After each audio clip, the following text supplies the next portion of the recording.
Hello there. Some of our Westminster MPs are trying to make free trade deals with anyone but the European Union just about impossible.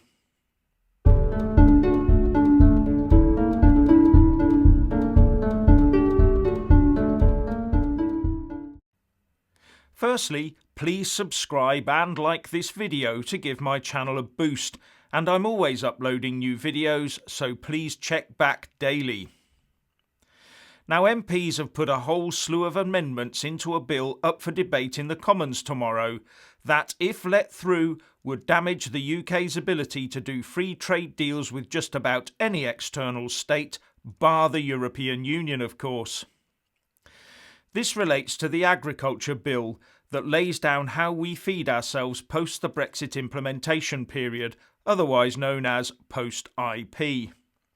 And the idea of the bill is that it would allow the UK to take advantage of its post-EU independent status to make deals around the world that allow us to feed our population with the food it wants. And one would have thought that as long as the vegetables, fruit, meat and what have you meet UK food standards, then all would be fine. But no, it seems that some MPs have found a way to try and tie down which countries the UK does business with by, get this, the UK insisting on a form of level playing field system with any potential trade partner. That is, they want a system where the UK can only have a free trade agreement where the other country has the same or better food standards within its own country as the UK has. And here's one amendment put forward by Tory MP for North Dorset, Simon Hoare, and backed by Green MP Caroline Lucas and Labour's Barry Shearman, as well as half a dozen other Tory MPs. After IP completion day, agricultural goods imported under a free trade agreement may be imported into the UK only if the standards to which those goods were produced were as high as or higher than standards which at the time of import applied under UK law relating to animal welfare, protection of the environment, food safety, hygiene and traceability, and plant health. And there are a couple more amendments just like this one. Now, some would argue that this makes sense. It makes sure all the animals were looked after and protects our farmers from being undercut. And others would say it stops animal cruelty, but more on that in a minute. But surely the tariff system would be a better vehicle for protecting our farmers and our food security. But what we would be doing with these amendments is effectively imposing UK law and standards on other countries, or trying to. And let's take a look at that wording where the amendment says, standards which at the time of import applied under UK law. That means if we changed our law on agriculture in the UK and one of the countries we imported from didn't, then we couldn't import that stuff. How can you base a long-term trade deal on that? No country will sign up to that, especially not the European Union, unless it were dictating our law through its common agriculture policy via a post-IP trade deal in the first place, of course. So think about where these amendments seem to be heading. Forcing the UK to go cap in hand to Brussels, maybe? Writing in Conservative Home, former Secretary for International Trade Liam Fox says, on the face of it, the amendments tabled appear innocuous and seem genuinely intended to help the UK's farming sector. But their unintended consequences are profound and could cause huge damage to the United Kingdom's international reputation for observing treaty law, whole Britain's new independent trade policy below the waterline, and unwind much of the work done by DFID and by NGOs to help eliminate poverty in the world's developing economies. And he goes on to say that where World Trade Organization rules are concerned, in other words, trying to force another country to adopt UK animal welfare standards as a condition of a preferential trade agreement would not be legal. It is the sort of level playing field issue beloved by the EU, and is exactly the kind of provision we are fighting against in our current negotiation over our future trading relationship. Now, Fox calls this out as unintended consequences. I'm not so sure. I think it's more intended to derail anything other than kowtowing to a Brussels-ruled, not free trade agreement. Anyway, Liam Fox goes on to say that the UK has made a lot of noise about using our newfound independence to open up free and fair trade globally. We have declared that we will not follow the protectionist behaviour of the EU, which gives aid with one hand but erects barriers to trade with the other, he writes. So were these amendments to take effect, not only would we be accused of betrayal by those who have such high hopes for an independent UK trade policy, but we would be likely to bring ourselves politically into conflict with the development NGOs.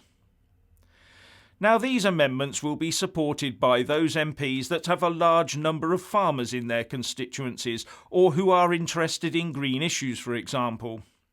But they will also be backed by virtue signallers too. And as Fox says, the law is not for virtue signalling, and bad law, however well intended, will bring bad consequences that go far beyond the issue of animal welfare itself. But there is one gaping hole in the bill that I find, well, a bit upsetting. As far as I can see, it does not include the banning of live animal exports, something that causes huge suffering for animals. Here's what the written evidence submitted by Compassion in World Farming said about it in February this year. The long journeys are stressful for the animals and in some cases result in great suffering due, for example, to overcrowding, high summer temperatures and animals receiving injuries en route. And they said that the Agriculture Bill should prohibit live exports for slaughter or fattening, with the ban coming into force at the end of the transition period of leaving the EU, i.e. 1st of January 2021. The bill should, however, provide an exception to the ban for genuine cross-border movements from Northern Ireland to the Republic of Ireland, provided that the animals involved are not re-exported from the Republic. So why haven't those MPs put that in their amendments, if they truly want animal welfare? And if there is such a ban buried somewhere in the text of the bill that I've missed, then these amendments would probably make a deal with the EU problematic too. But these amendments, if voted through, would probably force potential trade partners around the world to reject any deal with us, except for one, the European Union, if it had control over our agricultural laws already, because our rules are already in lockstep.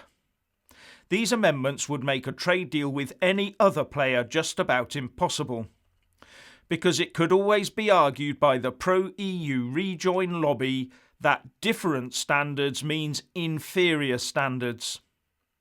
Do you think that exporters like the US, Japan, Australia, Canada, etc.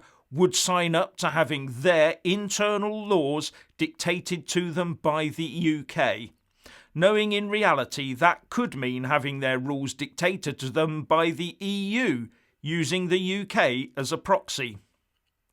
That would mean the UK could be forced into having a free trade deal with just the EU, no one else.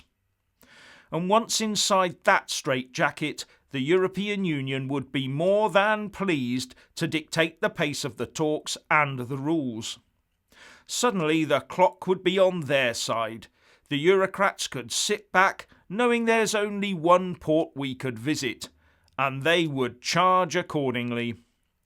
Knowing that they were our only hope for an FTA, Brussels would set about arranging the biggest unlevel playing field trap they could organise. our food security, food prices and what we eat would be controlled by Brussels and we would have no say in it at all. And so would start the long march to rejoining the European Union, or so some would hope.